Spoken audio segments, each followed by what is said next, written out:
The Silent Watchers. The massive Vexeri cruiser hung in orbit above Earth like a gleaming silver needle against the black velvet of space. Captain Elena Chen of the United Earth Defense Force stood motionless on the observation deck, her expression betraying none of the anxiety churning inside her. This was humanity's third encounter with the Vexeri Empire, a civilization that had mastered interstellar travel millennia before humans had even discovered electricity. "They're broadcasting their arrival message again," said Lieutenant Reyes, his fingers dancing across the holographic interface.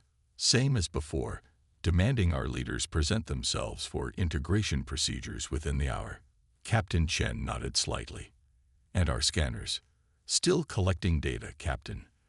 Their shield harmonics are fluctuating in the same unusual pattern we detected during their last visit. The quantum instability is becoming more pronounced." This was the information the captain had been waiting for. For 10 years, humanity had maintained a careful facade in the presence of the Vexari, appearing appropriately awed and submissive before the ancient empire that had subjugated hundreds of species across 3 spiral arms of the galaxy. But beneath this masquerade of technological inferiority, Earth's scientists had been studying the conquerors with relentless intensity. When the Vexari arrived 5 years ago, proclaiming themselves humanity's new guardians, they had demonstrated technology that seemed miraculous.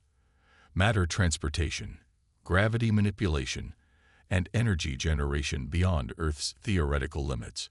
But Dr. Imani Okafor, Earth's leading quantum physicist, had noticed something others had missed: a fundamental flaw in the Vexari's quantum field technology that was creating microscopic fractures in the fabric of space-time. "Patch me through to Geneva," Captain Chen said, moving away from the viewport. In her private communications chamber, the holographic form of Dr. Okafor materialized, her face tense. "The latest readings confirm it," Dr. Okafor said without preamble. "The Vexari's quantum drive technology is creating cascading rifts in subspace. The effect is accelerating exponentially with each activation cycle. Our models predict total subspace collapse throughout their territory within 8 years. And the effects? Catastrophic. First, their faster-than-light communications will fail, then their transportation networks. Eventually, the rifts will expand to consume entire star systems." Captain Chen closed her eyes briefly. "They still won't listen to us." 3 formal warnings, all dismissed with the same condescension, Dr. Okafor replied. "High Commander Vexeren told our delegation yesterday that primitive species often misinterpret advanced quantum phenomena. They refuse to even examine our data. The Vexari's arrogance was their defining characteristic. Having dominated the galaxy for over 15,000 years, they couldn't conceive that a juvenile species barely a century into the space age could detect something their advanced sensors had missed. Then we proceed with Prometheus Protocol," Captain Chen said quietly. In the stark white conference room beneath Mount Cheyenne, world leaders and top scientists gathered in emergency session. The chamber was heavily shielded, one of the few places on Earth that the Vexari could not monitor with their advanced surveillance technology. President Kagame stood at the head of the table, his usually vibrant face drawn with concern. "Dr. Okafor has confirmed our worst fears. The quantum destabilization continues to accelerate. The Vexari Empire will begin experiencing catastrophic system failures within 8 years, and the effects will reach our solar system approximately 3 years after that." Admiral Zhang, commander of Earth's modest space fleet, spoke next. "We've exhausted all diplomatic channels. The Vexari refuse to acknowledge the existence of the problem. Their empire spans too many star systems for us to evacuate even if they would listen. Then we have no choice but to implement Prometheus in full," President Kagame said gravely. "How soon can we be ready?" Dr. Okafor manipulated the holographic display, showing the locations of 20 massive structures hidden in asteroid belts throughout the solar system. "The Exodus ships are at 87% completion. We can begin boarding procedures in 3 months and staggered departures over the following year." The evacuation order went out the following day, disguised as a series of routine population redistributions. Cities began emptying in carefully orchestrated waves. Their inhabitants moved to subterranean preparation centers. The Vexari observers stationed on Earth noted these movements but interpreted them as primitive human administrative inefficiency. In orbit around Jupiter, massive construction platforms worked ceaselessly, assembling the final components of the Exodus fleet. The ships were technological marvels, incorporating humanity's own innovations with principles reverse-engineered from carefully studied Vexari technology. Most importantly, they utilized a completely different approach to faster-than-light travel, one that wouldn't contribute to the growing subspace fractures. Dr. Maya Lin, the architect of the fleet's propulsion systems, supervised the final calibrations on the flagship Terra Nova. "We've confirmed the drive won't interact with the quantum rifts," she reported to Admiral Zhang during their encrypted communication.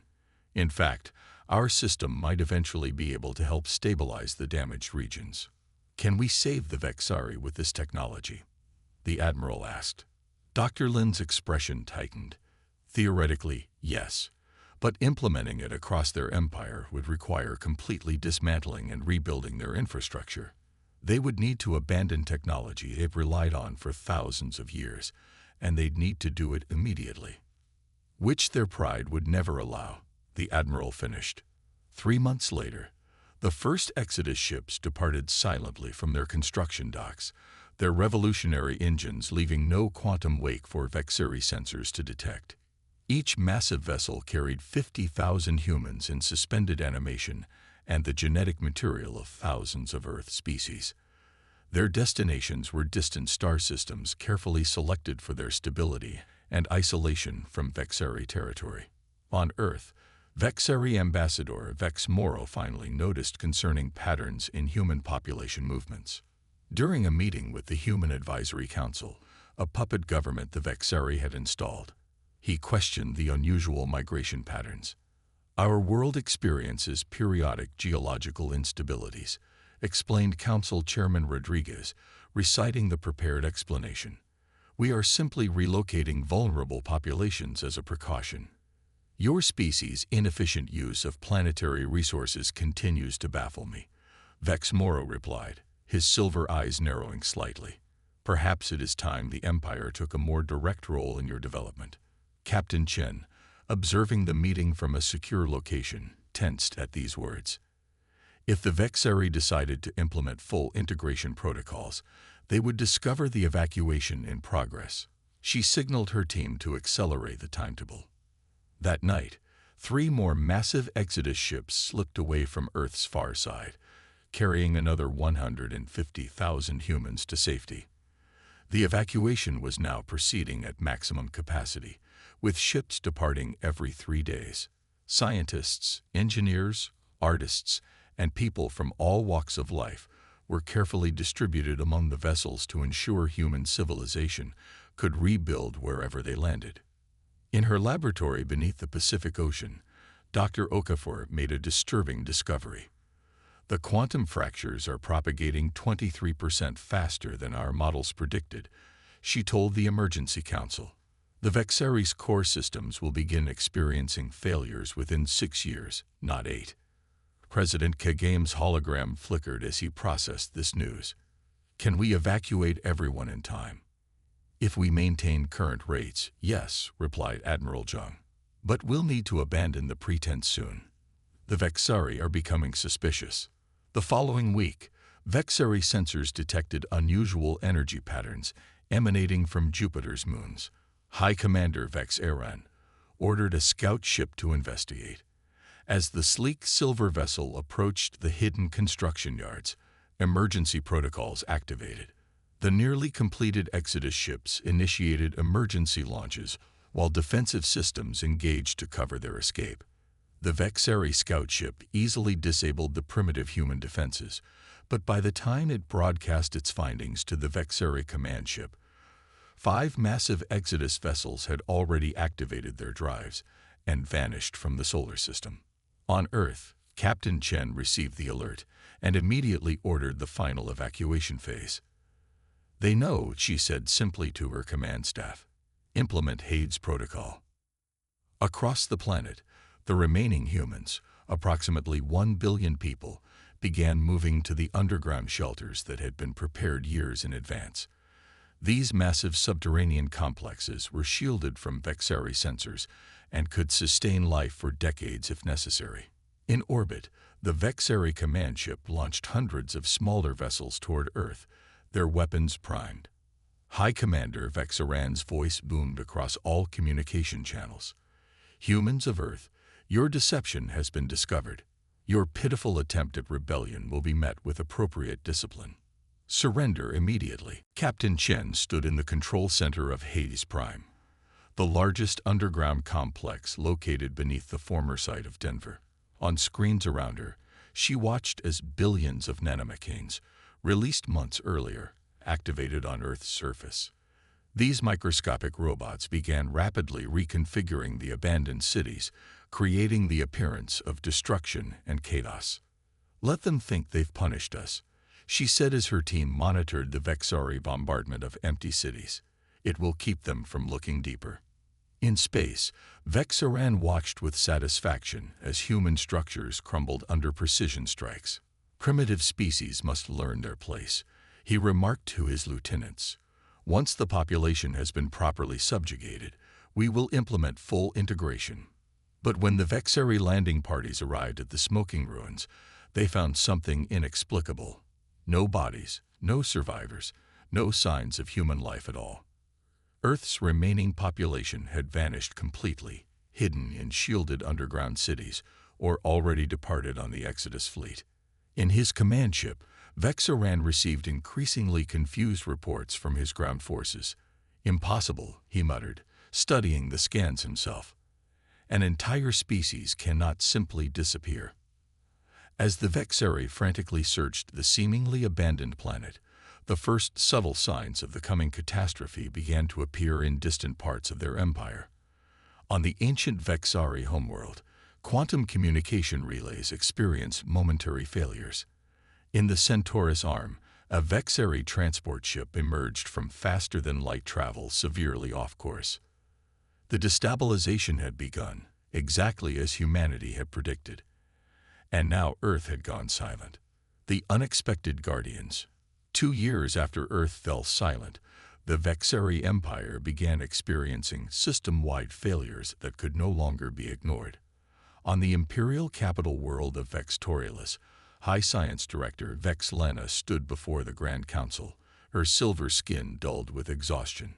"The anomalies are spreading exponentially," she reported, her voice lacking the customary confidence of the Vexari elite.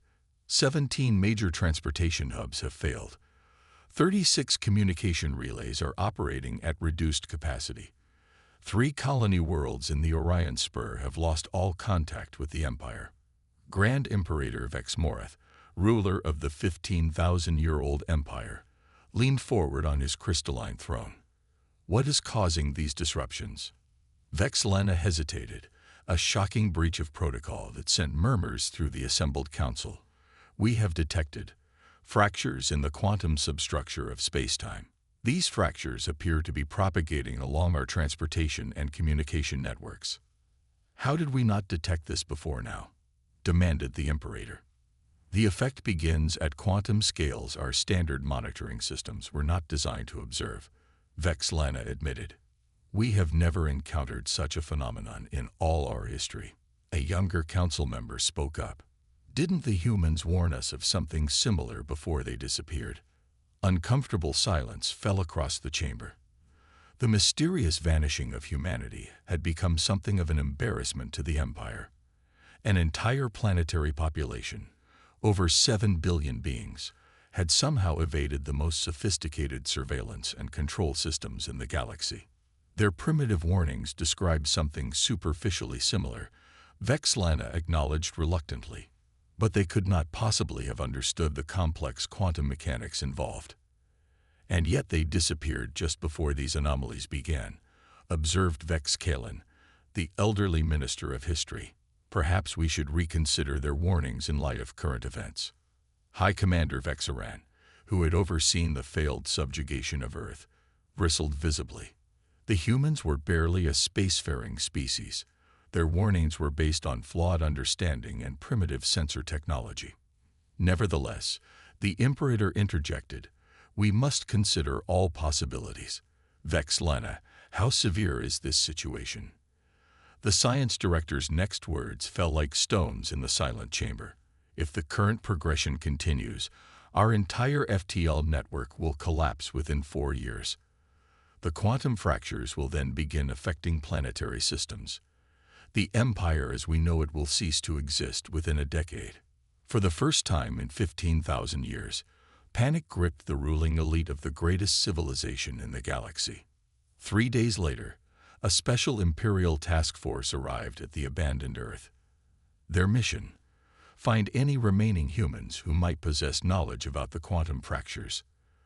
The Vexeri had finally admitted, though only internally, that humanity might have understood something they had missed. The sleek Vexeri ships scanned the silent planet below.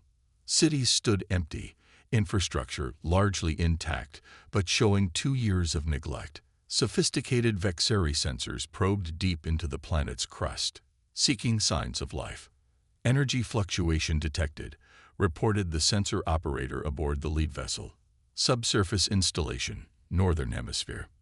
Beneath the ruins of what had once been Denver, Captain Alina Chen received the alert from Hades Prime's perimeter sensors. "They're back," she informed her command staff.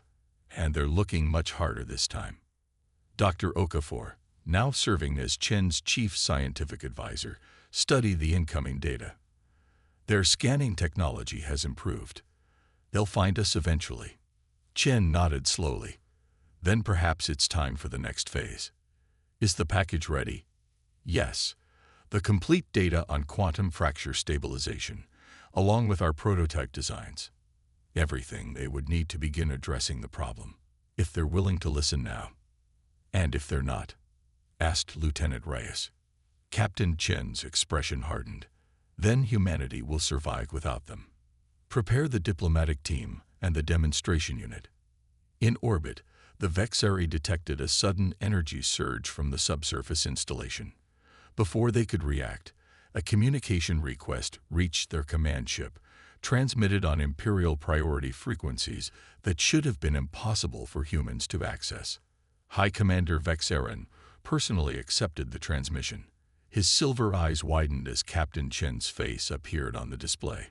"Impossible," he whispered. "High Commander," Chen greeted him calmly. "I believe your empire is experiencing certain technical difficulties that we warned you about 3 years ago." Vexeran's composure quickly returned. "Where are your people, human? What deception have you been plotting?" "No deception, Commander. Simply survival. We recognized a threat you refused to acknowledge, so we took appropriate measures to protect our species." "The quantum fractures," Vexeran said, the words clearly difficult for him to speak. "Yes, the fatal flaw in your empire's fundamental technology. We tried 3 times to warn you, and 3 times you dismissed us as primitive beings incapable of understanding your advanced science." Something unfamiliar flickered across the Vexeri's face, perhaps the closest his species could come to shame. "The Imperator has sent us to investigate the phenomenon. If you have relevant information—" "We have much more than information," Chen replied.